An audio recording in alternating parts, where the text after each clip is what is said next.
بسم الله الرحمن الرحيم.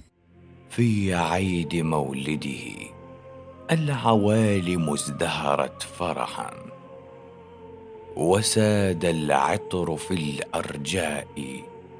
من بطن بيت الله أشرق نوره، ليعم نور العدل في الظلماء.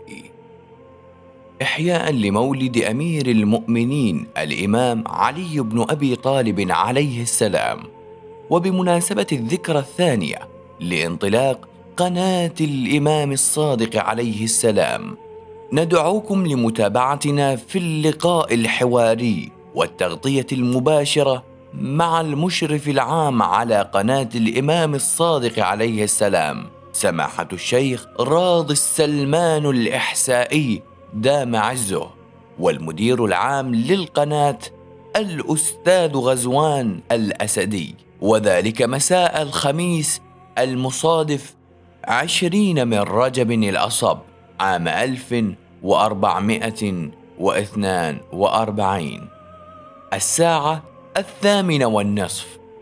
تابعونا من خلال البث المباشر لقناة الإمام الصادق عليه السلام الفضائية عبر التردد 10922 الترميزي 27500 عمودي، وعبر صفحة الفيسبوك قناة الإمام الصادق الفضائية.